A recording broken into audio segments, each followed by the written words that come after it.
May 26 സമയം 4:30 ഈ സമയത്ത് നിങ്ങളുടെ പങ്കാളിക്ക് നിങ്ങളോടുള്ള കറൻറ്റ് ഫീലിങ്സ്, നിങ്ങൾക്ക് അവരോടുള്ളത്, തേർഡ് പാർട്ടി ഉണ്ടെങ്കിൽ അതെന്താ സിറ്റുവേഷൻ, ഇനി വരാൻ പോകുന്ന ദിവസങ്ങൾ, ഫ്യൂച്ചർ എന്താണ്, ഇതൊക്കെയാണ് നമ്മൾ നോക്കുന്നത്. ഒന്ന് പ്രാർത്ഥിച്ചിട്ട് മാത്രം ഇത് കേൾക്കുക. അപ്പോൾ അവരുടെ കാർഡ് ഏതാണെന്ന് നോക്കാം.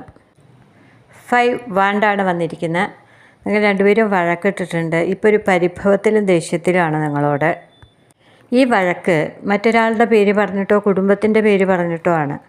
ഒരുപക്ഷെ അവർക്ക് കുടുംബം ഉണ്ടെങ്കിൽ അവരും കുടുംബവുമായി പുറത്തു പോകുക, അങ്ങനെയുള്ള എന്തെങ്കിലും കാര്യമാവാം. അല്ലെങ്കിൽ അവർക്ക് വേണ്ടി ആരെങ്കിലും വെയിറ്റ് ചെയ്യുന്നുണ്ടെങ്കിൽ, അല്ലെങ്കിൽ അവർ കൂടുതൽ സ്നേഹിക്കുന്നൊരു സുഹൃത്തുണ്ടെങ്കിൽ, കുടുംബമുണ്ടെങ്കിൽ അതിൻ്റെ പേരിലാണ്. മറ്റൊരാൾക്ക് വേണ്ടി വഴക്കുണ്ടായതാണ് കാണുന്നത്.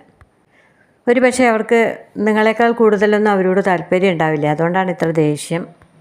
നിങ്ങൾക്ക് വേണ്ടി ലവ് കാർഡ് തന്നെയാണ് വന്നിരിക്കുന്നത്. നിങ്ങൾ അമിതമായിട്ട് അവരെ സ്നേഹിക്കുന്നുണ്ട്. അവർ വീണ്ടും വരുമെന്നും കോണ്ടാക്റ്റ് ചെയ്യുമെന്നും റീയൂണിയൻ ഉണ്ടാവുമെന്നും തന്നെയാണ് നിങ്ങൾ കാത്തിരിക്കുന്നത്. അതിനുവേണ്ടി പോസിറ്റീവായിട്ടാണ് നിങ്ങൾ കാത്തിരിക്കുന്നത്. ആ വ്യക്തി കുറച്ച് ദേഷ്യത്തിലാണ് നിങ്ങളോട് പെരുമാറുന്നത്. നിങ്ങൾ വിളിച്ചാൽ ഫോൺ എടുക്കായ്മയും ബ്ലോക്ക് ചെയ്ത് പോവുകയൊക്കെ ചെയ്തിട്ടുണ്ട്. പക്ഷേ നിങ്ങൾ ക്ഷമയോടുകൂടി സ്നേഹത്തോടുകൂടി അവരെ കാത്തിരിക്കുന്നു. കാരണം നിങ്ങളുടെ ഭാഗത്തു നിന്നാണ് ചെറിയൊരു കുറ്റപ്പെടുത്തലോ വഴക്കോ അവർക്ക് നേരിടേണ്ടി വന്നിരിക്കുന്നത്. അതുകൊണ്ടാണ് നിങ്ങൾ ഇത്ര ക്ഷമയോടെ കാത്തിരിക്കുന്നതും അവരിത്ര ദേഷ്യത്തോടു കൂടിയിരിക്കുന്നതും. അപ്പോൾ ഇതിൻ്റെ ഒരു മാറ്റം വരുമെന്നാണ് പറയുന്നത്. തേർഡ് പാർട്ടി എന്താണെന്ന് നോക്കാം. 10 വാണ്ടാണ് വന്നിരിക്കുന്നത്. കുടുംബം തന്നെയാണ്. 5 വാണ്ടിൽ കുടുംബമാണ്. ഒരുപക്ഷെ അവർക്ക് പങ്കാളി ഉണ്ടാവുമായിരിക്കാം. അതൊരു വലിയ ഭാരമാണ് അവർക്ക് എന്ന് പറയുന്നത്. അപ്പോൾ നിങ്ങളോട് സ്നേഹമില്ല എന്ന് വിചാരിക്കരുത്. കുടുംബത്തിനോടും വലിയ താല്പര്യമൊന്നുമില്ല. ഭയങ്കര ഭാരമാണ്. പ്രശ്നക്കാരായൊരു കുടുംബമാണ്. അവർ സന്തോഷിക്കുന്ന ഒരു കുടുംബമല്ല. അവർക്ക് താല്പര്യമില്ലാത്തൊരു അവസ്ഥയാണ് അവിടെ. ഭയങ്കര വിഷമം, ഒരു ട്രോമയിലൂടെ അവർ കടന്നു പോകുന്നു എന്നാണ് 10 വാണ്ട് പറയുന്നത്. ഇറക്കി വയ്ക്കാൻ പറ്റാത്ത ഉത്തരവാദിത്തങ്ങൾ, സാമ്പത്തിക ബുദ്ധിമുട്ടുകൾ, ഞെരുക്കങ്ങളൊക്കെയാണ്. നിങ്ങൾക്ക് വേണ്ടി വന്നിട്ടുള്ള ഫ്യൂച്ചർ എസ് എന്ന കാർഡാണ്. ഇവിടെ ഒരു എംപ്രസ്സാണ് വന്നിരിക്കുന്നത്.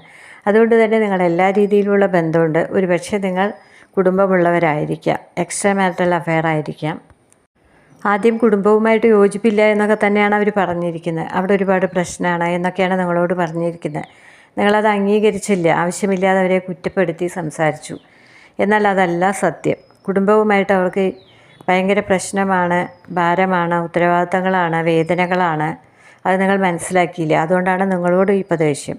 കുടുംബത്തിനോടും താല്പര്യമില്ല. തേർഡ് പാർട്ടി എന്ന് പറഞ്ഞാൽ വലിയ ബുദ്ധിമുട്ടുകൾ ഇവർക്ക് കൊടുക്കുന്നൊരു തേർഡ് പാർട്ടിയാണ്. ഇതൊക്കെയാണ് ഇവിടെ നിങ്ങളുടെ 3 പേരുടെയും കാര്യങ്ങൾ വന്നിരിക്കുന്നത്. ഫ്യൂച്ചർ യെസ് എന്നാണ്. അധികം വൈകാതെ കോൺടാക്റ്റ് ചെയ്യും. കൂടുതൽ അറിയാൻ ഈ നമ്പറിൽ വാട്സപ്പിൽ കോൺടാക്റ്റ്